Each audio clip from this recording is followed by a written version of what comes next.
Hi అండి. Mister ruthless husband part 9. అయితే మీ మాటే ఖాయం కదా. ఒక సంవత్సరం పాటు నేను మీ కాంట్రాక్ట్ భారీగా ఉండేందుకు ఖచ్చితంగా ఒప్పుకుంటున్నాను. మిస్టర్ విక్రమ్. విక్రమ్ పెదవులపై నిర్లక్ష్యమైన చిరునవ్వు మెరిసింది. సాన్వికకి ఇప్పుడు ఇంకేం మార్గం మిగిలేదు. ఆమెకు మరో దారి లేకుండా చేసింది అతని. ఈ అమ్మాయి ఇంత బాధపడుతూ ఉంటే చూసినా ఈ మధ్య కాలంలో అతని మనసుకు ప్రశాంతత దొరకడమే లేదు. సాన్విక మౌనంగా ఆ పత్రంపై తన సంతకం చేసింది. వారి వివాహం చట్టపరంగా రిజిస్టర్ కూడా ఇంకా కాలేదు. ఇప్పుడు దాని అవసరం కూడా లేదులే. సంతకం చేసిన పత్రాన్ని విక్రమ్ చేతిలో పెట్టింది సాన్విక. విక్రమ్ తన చేతిని ఆమె వైపుకు చాపుతూ అన్నాడు, మిస్సెస్ విక్రమ్, మీ మరుపురాని వైవాహిక జీవితానికి స్వాగతం. సాన్విక అతని కళ్ళల్లోకి నేరుగా చూసి వెటకారంగా చిరునవ్వు నవ్వింది. అతని చేతిని కలుపుతూ అంది, ఈ జీవితం కేవలం నాకు మాత్రమే కాదు, మీకు మరుపురానిదిగానే ఉంటుంది. మాటిస్తున్నాను. ఈ ఒక్క సంవత్సరాన్ని మీరు జీవితాంతం ఎప్పటికీ మర్చిపోలేరు. ఇక అంతే చెప్పి అతని చెయ్యి వదిలేసి బయటికి నడిచింది సాన్విక. బయటికి వచ్చిన వెంటనే ఎవరికీ కనిపించకుండా కళ్ళల్లో తిరుగుతున్న కన్నీళ్లను తుడుచుకుంది. గుండెల్లో పేరుకున్న బాధను తట్టుకోలేక గట్టిగా ఏడవాలి అనిపించింది. ప్రతి అమ్మాయి తన పెళ్లి గురించి ఎన్నో అందమైన కలలు కంటుంది. తన భర్తతో కొత్త జీవితాన్ని ఎలా గడపాలో మనసులో ఎన్నో ఆశలు, ఎన్నో ఊహలు దాచుకుంటుంది. సాన్విక కూడా అందుకు మినహాయింపు కాదు. ఆమె కూడా అలాంటి అందమైన కలలే అల్లుకుంది. కానీ ఆ కలలన్నిటినీ ఒక్క క్షణంలోనే ఛిద్రము చేశాడు విక్రమ్. పెళ్లి ఎలా జరిగినా సరే తన మనసులో ఎక్కడో ఒక మూలన దేవుడే తన జీవితాన్ని విక్రమ్తో ముడిపెట్టాడని ఆమె నమ్మేది. ఏదో ఒక రోజు కాలం మారుతుంది, అన్నీ బాగుపడతాయి, తమ జీవితంలో సంతోషం వస్తుందని ఆశపడింది. కానీ ఈరోజు ఆమె నమ్మకం పూర్తిగా తప్పని తేలిపోయింది. కేవలం ఒక సంవత్సరం మాత్రమే సంసారం. ఆ మాట విన్నప్పటి నుండి తన వైవాహిక జీవితం పిల్లలు ఆడుకునే ఆట బొమ్మ ఇంటిలా అనిపించింది. సముద్ర తీరంలో ఇసుకతో కట్టిన ఇల్లు ఒక పెద్ద అల వచ్చి క్షణంలోనే కూల్చేసి దాని ఆనవాళ్ళు లేకుండా పోయినట్టు. అలాగే ఇంకొక సంవత్సరం గడిచాక ఈ ఇంటి నుంచి తన ఉనికి చెరిగిపోతుంది అనిపించింది. ఆ ఆలోచనతోనే ఆమె గుండెల్లో నుంచి వేడిగా ఒక నిట్టూర్పు బయటకు వచ్చింది బాధతో. లేదు, ఇక ఇవన్నీ గురించి ఆలోచించకూడదు. ఒక సంవత్సరం చూస్తూ ఉండగానే గడిచిపోతుంది.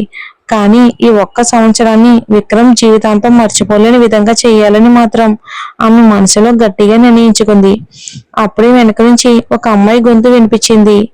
అయ్యో కోడలా, నువ్వు ఇక్కడ ఏం చేస్తున్నావమ్మా? రా, త్వరగా రా, కింద అందరూ అతిథులు వచ్చేశారు.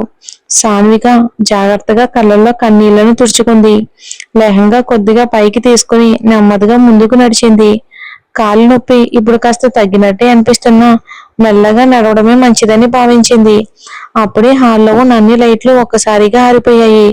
మెట్లపై నుంచి దిగుతున్న సాన్విక మీద మాత్రమే ఇక స్పాట్ లైట్ పడింది. ఎక్కడి నుంచో కొంతమంది వచ్చి ఆమె తలపై రెండు వైపులా పూలతో చేసిన అందమైన చక్రాన్ని పట్టుకున్నారు. పైనుంచి గులాబీ రేకుల వర్షం కురవడం స్టార్ట్ అయింది. అది చూసిన మిది ఆనందంతో చప్పట్లు కొట్టింది. కెమెరామెన్ వీడియో తీస్తున్నాడని గమనించిన సాన్విక పెదవులపై బలవంతంగా ఒక చిరునవ్వు తెచ్చుకుంది. కాని కింద ఉన్న ఇద్దరిని చూసిన క్షణంలోనే ఆమె మనసులోని భారమంతా మాయమైంది. ఆమె ముఖం మీద సహజమైన ఆనందపు వెలుగు విరిసింది. అక్కడున్న వారంతా ఆమెను చూసి చప్పట్లు కొడుతున్నారు. విక్రమ్ మాత్రం రెప్ప వేయకుండా ఆమెను చూస్తూ నిలబడ్డాడు. మెట్లు దిగి కిందకు వచ్చిన వెంటనే ఊర్మి చిరునవ్వుతో ఆమె దగ్గరకు వచ్చింది. ఆశ్చర్యంగా ఆమెను తల నుంచి కాళ్ళ వరకు చూస్తూ అంది, అయ్యో దేవుడా, నువ్వు నిజంగానే బాబీ డాల్లా కనిపిస్తున్నావు. ఎంత అందంగా ఉన్నావో తెలుసా? సాన్విక చిన్నగా నవ్వి థ్యాంక్ యూ అంది. కానీ ఆమె చూపు మాత్రం అందరిని దాటి నేరుగా తన అమ్మ నాన్నల మీద నిలిచిపోయింది. వారి దగ్గరకు వెళ్లాలని అడుగు వేయబోతూ ఉండగా విక్రమ్ తల్లి నుండి ఎక్కడి నుంచో వచ్చి ఆమె ముందుకు నిలబడింది. అందరి వైపు చిరునవ్వుతో చూస్తూనే సాన్విక చేతిని పట్టుకుని కూర్చోవలసిన చోటికి తీసుకెళ్లసాగింది. ముఖంపై చిరునవ్వు ఉన్న ఆమె చేతి పట్టు మాత్రం చాలా బిగ్గా ఉంది. సాన్విక పళ్ళు బిగించి ఆ నొప్పిని భరించింది. అప్పటికే కాలి నొప్పి కూడా మళ్ళీ వేధిస్తుంది. ఆమెను కూర్చోబెట్టిన తర్వాత విక్రమ్ తల్లి ఆమె వైపుకు చూసి ఇలా మెల్లగా అంది, జాగ్రత్త, అందరి ముందు మా ఇంటి పరువు తీయాలని మాత్రం ప్రయత్నించొద్దు. అతిథులను సరిగ్గా పలకరించు. తర్వాత నీ ఆ మూడో తరగతి అమ్మ నాన్నలతో ఎంతైనా మాట్లాడుకోవచ్చు. సాన్విక ఆమె కళ్ళల్లోకి నేరుగా చూస్తూ ప్రశాంతంగా అడిగింది. మీ మాట వినకపోతే ఏం చేస్తారు? ఆ ప్రశ్న వినగానే విక్రమ్ తల్లి ఒక్కసారిగా తడబడిపోయింది. ఉదయం జరిగిన సంఘటనలు ఆమె కళ్ళ ముందు మెదిలాయి. ఈ అమ్మాయి ఎంత మొండిగా, ఎంత ధైర్యంగా ఉంటుందో అప్పటికే ఆమెకు బాగా అర్థమైంది. అంతలోనే కొంతమంది అతిథులు బహుమతులు పట్టుకుని సాన్వికను అభినందించడానికి వచ్చారు. సాన్విక వారందరినీ చిరునవ్వుతో ఆహ్వానించింది. దయచేసి భోజనం చేసి వెళ్ళండి అని ప్రతి ఒక్కరిని ఆప్యాయంగా కోరింది. ఆమె మర్యాదకు, ఆప్యాయతకు అతిథులందరూ ముగ్ధులయ్యారు.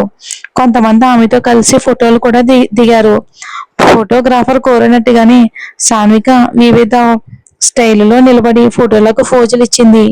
ఎందుకంటే ఈ కార్యక్రమాన్ని వాళ్ళే స్పాన్సర్ చేశారు. చాలాసేపు నిలబడి ఉండడంతో సాన్విక బాగా అలసిపోయింది. దూరంగా తన అమ్మా నాన్నలు పెద్దమ్మతో మాట్లాడుతూ కనిపించారు. ఆమె చుట్టూ మిదిని వెతికింది, కానీ మిది కనిపించలేదు. కొంచెం దూరంలో ఊర్మి కనిపించడంతో ఆమెను చేతితో సైగ చేస్తూ దగ్గరకు రమ్మని పిలిచింది. సాన్విక పిలవగానే ఊర్మి వెంటనే ఆమె వైపుకు నడుచుకుంటూ వచ్చింది. దయచేసి మా అమ్మ నాన్నలను ఒకసారి పిలుస్తావా అక్క? వాళ్ళతో కాస్త మాట్లాడాలని చాలా అనిపిస్తుంది. ఆ మాట అనేటప్పటికీ సాన్విక గొంతు ఏడుపుతో బిగుసుకుంది. వెంటనే నోటిపై చేయి పెట్టుకుంది. ఇంకో క్షణం లేట్ అయితే అక్కడే ఏడ్చేసేదేమో. అది గమనించిన ఊర్మి కళ్ళు తడిశాయి. తనకు తన అమ్మ నాన్నలు గుర్తొచ్చారు. వారిని చూసి కూడా చాలా రోజులైపోయింది. వెంటనే ఊర్మి సాన్విక అమ్మ నాన్నలను పిలవడానికి వెళ్ళింది. అంతలో మరికొందరు అతిథులు వచ్చారు. వారిలో కొందరు ప్రత్యేక ఆహ్వానితులు కావడంతో వారికి ప్రత్యేకంగా విఐపి ఏర్పాట్లు చేశారు. సాన్విక అక్కడికి వెళ్లాల్సి వచ్చింది. అయితే అదే సమయంలో ఆమె అమ్మ నాన్నలు ఎదురుగా నిలబడగానే క్షణంలో కాలి నొప్పి కూడా మర్చిపోయింది. పరిగెత్తుకుంటూ వెళ్లి తన అమ్మ నాన్న గుండెల్లో ఒదిగిపోయింది. మనసులో దాచుకున్న భావోద్వేగాన్ని ఈ కదుపు చేయలేక ఏడ్చేసింది. వీడియోగ్రాఫర్ల దృశ్యాన్ని చిత్రీకరిస్తున్నారు. ఊర్మి పెద్దమ్మతో పాటు అక్కడ ఉన్న వారందరూ ఆ ప్రేమను చూసి ముసిముసిగా నవ్వుకున్నారు. సాన్విక నాన్న తన గారాలు పట్టి వీపును ప్రేమగా నిమురుతూ ముద్దుగా అన్నారు. నా బంగారు తల్లి, నువ్వు ఇలా ఏడిస్తే మీ నాన్నకు మంచిది కాదమ్మా. అది నా లక్ష్మికి తెలియదా? ఏడుస్తూనే సాన్విక తల ఊపుతూ అంది. ఏమీ కాదు నాన్న. అప్పుడు సాన్విక అమ్మ అలకగా అంది. నాన్నని చూడగానే అమ్మను పూర్తిగా మర్చిపోయిందేమో. ఆ మాటకు సాన్విక ఏడుస్తూనే నవ్వేసింది. వెంటనే నాన్నను వదిలి అమ్మను గట్టిగా కౌగిలించుకుంది. జయదేవి తన కూతురు నుదుటిపై ప్రేమగా ముద్దు పెట్టుకుంది. నా కూతురు అచ్చం మహారాణిలా కనిపిస్తుంది. సాన్విక చుట్టూ ఒకసారి చూసి అడిగింది. అమ్మా, అక్క రాలేదా? ఇక అడిగిన వెంటనే ఈ రోజే అక్క రిసెప్షన్ కూడా ఉందని చెప్పింది. అయ్యో నానా, మరి మీరు అక్క రిసెప్షన్ కి వెళ్ళలేదా? ఆ ప్రశ్న విన్న వెంటనే ఆమె నాన్న ముఖం గంభీరంగా మారింది. కూతురు తలపై చెయ్యి వేసి ప్రశాంతంగా అన్నాడు. అవన్నీ నువ్వు ఆలోచించాల్సిన అవసరం లేదు తల్లి. అన్నీ బాగానే ఉన్నాయి. ఇంతసేపు విక్రమ్ ఎక్కడా కనిపించలేదు. కానీ అప్పుడే కొంతమంది బంధువులతో కలిసి అక్కడికి వచ్చాడు. వచ్చిన వెంటనే సాన్విక అమ్మ నాన్నలు వినయంగా నమస్కారం చేశాడు. అది చూసి ఆశ్చర్యపోయింది సాన్విక. తన అమ్మ నాన్నలు కూడా కాసేపటి తర్వాత విక్రమ్ ని ఆశీర్వదిస్తూ మీ ఇద్దరు ఎప్పుడు సంతోషంగా ఉండాలి బాబు అన్నారు ఆనందంగా. అప్పుడే విక్రమ్ పక్కన నిలబడి ఉన్న వాళ్ళను సాన్విక గమనించింది. వాళ్ళు తమ కాలనీలోని పొరుగువారే. అంత పెద్ద భవంతి చుట్టూ మెరిసిపోతున్న వెలుగులు చూసి ఇక వారందరూ ఆశ్చర్యంతో నోళ్ళు ఎల్లబెట్టారు. ఆ వైభవాన్ని చూసి వారి కళ్ళే చెదిరిపోయాయి. అప్పుడు విక్రమ్ వాళ్ళ వైపుకు తిరిగి చిరునవ్వుతో అన్నాడు. అయ్యో ఆంటీ, మీరు మా ప్రత్యేక అతిథులు. వెళ్ళి మీ అమ్మాయితో మాట్లాడండి. ఆమె గురించి మీరంతా ఎంతగా ఆలోచించారో నాకు తెలుసు కదా. ఆ మాట విన్న వాళ్ళు చుట్టూ మరొకసారి ఆశ్చర్యంగా చూసి తర్వాత సాన్విక వైపుకు తిరిగి చూశారు. ఆమె ఒంటిపై మెరిసిపోతున్న వజ్ర ఆభరణాలు చూసి కళ్ళు అప్పగించి చూస్తూ నిలిచిపోయారు. శరీరంపై బంగారం 1 గ్రాము కూడా లేదు. అంతా కూడా వజ్రాల నగలే. వారిలో ఒక వాంటి పక్కనున్న వారికి మెల్లగా చెప్పింది. అయ్యో అయ్యో, చూసావా? ఈ అమ్మాయికి ఇమిటేషన్ వాళ్ళ హారం పెట్టుకున్నారా? అమ్మో, మన కాలనీ మూలన ఉన్న నగల దుకాణంలో ఇలాంటిదే నేను చూశాను. ఆ మాట విన్న వెంటనే విక్రమ్ నవ్వుతూ అన్నాడు. కాదంటే అది ఇమిటేషన్ కాదు, అసలైన డైమండ్ సెట్. అది వినగానే ఆ ఆంటీకి ఒక్కసారిగా ఎక్కిళ్ళొచ్చాయి. వెంటనే విక్రమ్ ఒక వెయిటర్ని పిలిచి ఆంటీకి స్పెషల్ డ్రింక్ తీసుకురండి అని చెప్పాడు. అది చూసి మిగిలిన వాళ్ళంతా ఆశ్చర్యంతో ఒకరినొకరు చూసుకున్నారు. సాన్విక అదృష్టం చూసి వాళ్ళ నోళ్లే తెరుచుకున్నాయి. ఇంత పెద్ద రాజభవనం లాంటి ఇల్లు వాళ్ళు సినిమాల్లో తప్ప నిజ జీవితంలో ఎప్పుడూ చూడలేదు. వాళ్ళు సాన్విక దగ్గరకు వచ్చి మెల్లిగా అన్నారు, అమ్మా నిన్ను చూస్తూ ఉంటే నిజంగానే వజ్రాల నగల్లో ముంచెత్తినట్టుంది. వెంటనే ఇంకొకరు నిట్టూర్పు విడుస్తూ అన్నారు, ఎవరి అదృష్టం ఎవరు అనుభవిస్తారో ఎవరికీ తెలియదు. అసలు ఈ రాజయోగం తమలికకు రావాల్సింది, కానీ చివరికి సానికకు దక్కింది. దీనిని అదృష్టం అంటారు. తను మాత్రం తన చేతితో తన అదృష్టాన్ని పాడు చేసుకుంది. వెళ్ళి ఒక పల్లెటూరి ప్రాథమిక పాఠశాల ఉపాధ్యాయుని పెళ్లి చేసుకుంది. ఆ మాటలు విని సాన్విక మనసు బాధపడింది. అయినా ఎవరికి ఏమీ చెప్పలేదు. అప్పుడే ఫోటోగ్రాఫర్ అందరినీ కొంచెం పక్కకు జరగమని కోరాడు. ఇప్పుడు విక్రమ్ సాన్విక ఇద్దరికి ప్రత్యేక జంట ఫోటోషూట్ చేయాల్సి ఉంది. విక్రమ్ ఒక చేత్తో సాన్విక నడుమును చుట్టుకుని దగ్గరికి లాక్కున్నాడు. ఆ స్పర్శతో సాన్విక అసౌకర్యంగా ఒళ్ళంతా బిగుసుకుపోయింది. మేకప్ ఆర్టిస్టు ఆమె జుట్టుకు హెయిర్ ఎక్స్టెన్షన్ అమర్చడంతో విక్రమ్ చెయ్యి తగిలిన చోట నడుము ఒక్కసారిగా మంట పట్టినట్లయింది. ఆమె ఇబ్బందిని గమనించిన విక్రమ్ ఉద్దేశపూర్వకంగానే ఆమెను ఇంకాస్త గట్టిగా పట్టుకున్నాడు. అబ్బా అని సాన్విక బాధతో చిన్నగా మూలిగింది. ఆమె అలా ఇబ్బంది పడుతూ ఉండడం చూసి విక్రమ్ పెదవులపై చిలిపి నవ్వు మెరిసింది. ఇక ఏంటి నొప్పిగా ఉందా? నువ్వు నాకు ఎంత బాధిస్తావో అదే బాధను నేను నీకు తిరిగి ఇస్తాను. విక్రమ్ మాటలకు సాన్విక వెటకారంగా నవ్వింది. అతని కళ్ళల్లోకి నేరుగా చూస్తూ మెల్లగా అంది, అయితే యుద్ధం ఇక్కడి నుంచి ప్రారంభమవుతుందా మిస్టర్ విక్రమ్? మిమ్మల్ని కూడా నేను అంత తేలిగ్గా వదిలిపెట్టను. విక్రమ్ ఏమీ మాట్లాడలేదు. అతని పెదవుల చివర కేవలం ఒక వంకర చిరునవ్వు మాత్రమే మెరిసింది. కెమెరా తమ వైపుకు తిరిగి ఉండటంతో సాన్విక కూడా ఇంకేమీ మాట్లాడలేదు. అప్పుడే ఫోటోగ్రాఫర్ ఫ్లాష్ వెలిగిస్తూ చిరునవ్వుతో అన్నాడు, సార్ మేడం ఇంకాస్త దగ్గరగా నిలబడండి ప్లీజ్. మేడం మీరు సార్ వైపుకు చూడండి. అది విన్న వెంటనే విక్రమ్ సాన్వికను తన వైపుకు మరింత దగ్గరగా లాగాడు. ఒక్కసారిగా అతనికి అంత దగ్గరగా రావటంతో సాన్విక గుండె ఒక్కసారిగా బలంగా కొట్టుకుంటుంది. విక్రమ్ వాడిన పరిమళం ఆమె ముక్కుకు తాగుతుంది. చుట్టూ కెమెరా ఫ్లాష్లు వరుసగా మెరుస్తూనే ఉన్నాయి. మళ్ళీ ఫోటోగ్రాఫర్ ఆనందంగా అన్నాడు, వావ్ పర్ఫెక్ట్ కపుల్ సార్. ఒక చిన్న స్మైల్ ప్లీజ్. విక్రమ్ పెదవులపై చిన్న చిరునవ్వు విరిసింది. ఆ నవ్వు చూసి అక్కడ ఉన్న కొందరు యువతులు కూడా మెల్లగా ఒకరితో ఒకరు గుసగుసలాడుకున్నారు. నిజంగానే ఎంత అందంగా ఉన్నాడో. సాన్విక కూడా ఒక క్షణం అతని వైపుకు చూసి వెంటనే చూపుని తిప్పుకుంది. ఫోటోషూట్ పూర్తవగానే హఠాత్తుగా ఇక సంగీతం వినిపించింది. ఒక్కొక్క దంపతులు డాన్స్ ఫ్లోర్ పైకి వెళ్లడం స్టార్ట్ చేశారు. సాన్విక తన స్థానానికి వెళ్లి కూర్చోవాలని తిరిగింది. కానీ వెనక నుంచి విక్రమ్ ఆమె చేతిని పట్టుకుని ఆపేశాడు. అది చూసిన అతిథులంతా ఆనందంగా చప్పట్లు కొడుతూ ఇక హర్షధ్వానాలు చేశారు. ఊర్మి మిది కూడా నవ్వుతూ గట్టిగా చప్పట్లు కొట్టారు. విక్రమ్ ఒక లాగుతో సాన్వికను తనకు దగ్గరగా తీసుకున్నాడు. అతని చెయ్యి ఆమె నడుముకి తాకగానే సాన్విక శరీరం అంతా ఒక్కసారిగా జలతరించింది. ఇంతకు ముందు ఏ అబ్బాయి కూడా ఆమెకు అంత దగ్గరగా వచ్చిన అనుభవం లేదు. విక్రమ్ తనను మానసికంగా తడబడేలా చెయ్యాలని ఉద్దేశపూర్వకంగా ప్రవర్తిస్తున్నాడని ఆమెకు అర్థమైంది.